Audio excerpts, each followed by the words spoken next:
नमस्ते बच्चों। जिन ढूंढा पद्य पढ़ रहे हैं। कवि है संत कबीर जी। पिछले वीडियो में हमने 6, 7 और 8 दोहों का अर्थ समझा। अब अगला दोहा में पढ़ती हूँ। कस्तूरी कुंडल बसे मृग ढूंढे बन माही, ऐसे घट में पीव है दुनिया जाने नाही।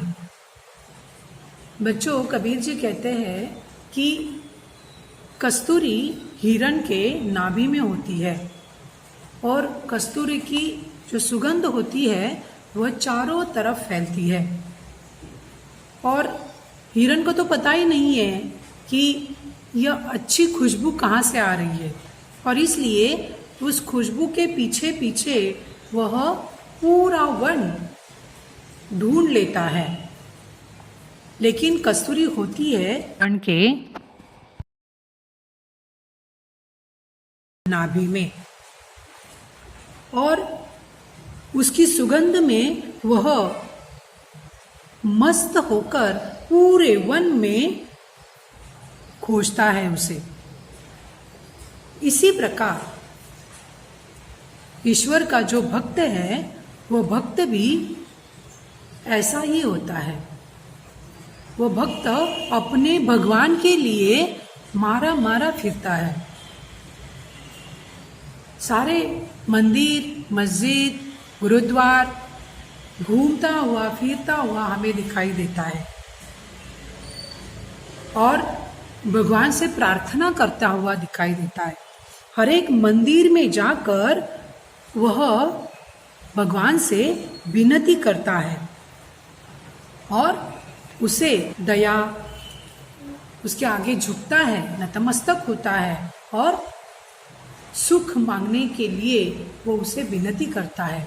लेकिन इस भक्त को पता ही नहीं है कि इसके हृदय में ही भगवान बसा हुआ है। बेचारा ये भक्त यानी कि हमारे जैसे ही इंसान हम अपने भगवान को मारे मारे ढूंढते फिरते हैं, लेकिन यह भगवान तो हमारे हृदय में ही बसा हुआ है, यह हमें पता ही नहीं चलता।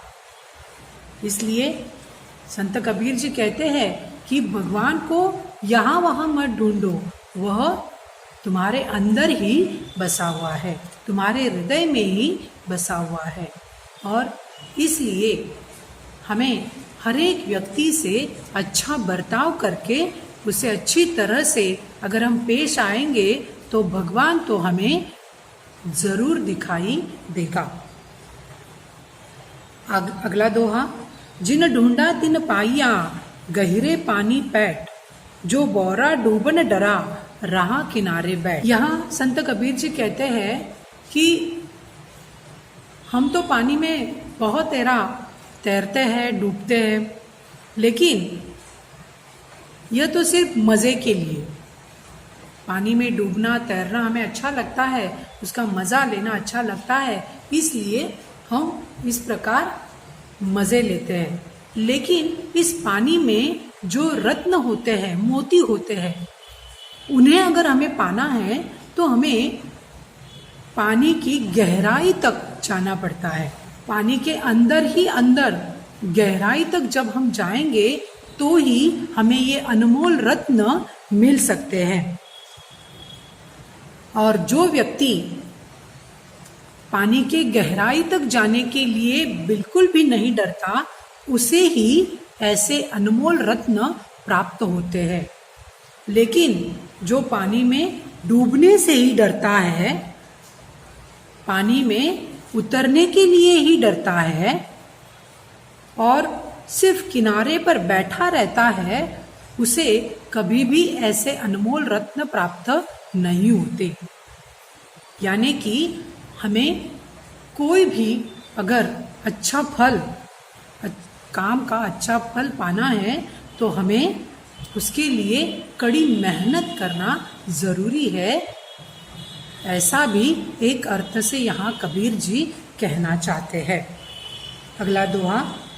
जो तो को काटा बोए ताही बोऊ तू फूल, तो ही फूल को फूल है बाको है तिरसूल।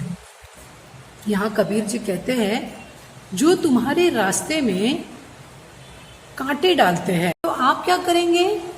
आप उनके रास्ते में कांटे नहीं डालेंगे तो फूल बरसाएंगे। जैसे कि महात्मा गांधी जी ने कहा था कि अगर आपके गाल पर कोई एक थप्पड़ देता है तो आप दूसरा गाल भी आगे कर दीजिए।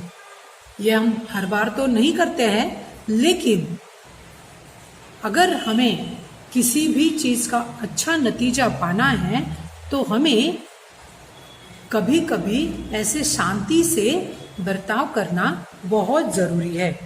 तो आपके रास्ते में कोई कांटे अगर बिखेर दे तो आपको उसके रास्ते में कांटे के बजाय फूल बरसाना ज़रूरी है। यानी कि गुस्से को प्रेम से जीता जा सकता है। सामने वाला अगर आप पर गुस्सा हो रहा है तो आप शांति से उसे समझा सकते हैं और शांति से पेश आकर आप उसका परिवर्तन प्रेम में कर सकते हैं और उसका नतीजा आपको ही अच्छा मिल सकता है। अगर आप इस प्रकार उसके आंगन में फूल बरसाएंगे तो आपका आंगन ही महक उठेगा। उसने आपके रास्ते में कांटे बिखेरे हैं, लेकिन अगर आपके घर में वो मेहमान आ रहा है, मेहमान बनकर आ रहा है, तो आप उसके रास्तों में फूल बरसाएंगे तो आपका ही आंगन महक उठेगा। उन फूलों की खुशबू से वो आंगन महक उठेगा और उसे कांटों के बदले आप अगर फूल दे रहे हैं तो वह भी खुश हो जाएगा। उसने तो आपके रास्ते में कांटे बिखेरे हैं तो इसलिए उसे तो परेशानी होगी ही, उसे खुशबू नहीं मिलने वाली है, उसे तो त्रिशूल ही मिलेगा, उसे खुद को तो परेशानी जरूर होगी। इसलिए हमेशा दूसरों से अच्छा बर्ताव करना जरूरी है। बच्चों, यहाँ हमारी ये कविता खत्म होती है। इन कविता का अर्थ, दोहों का अर्थ मैंने जो आपको बताया है वो आपको अपने काफी में लिख कर रखना है। धन्यवाद।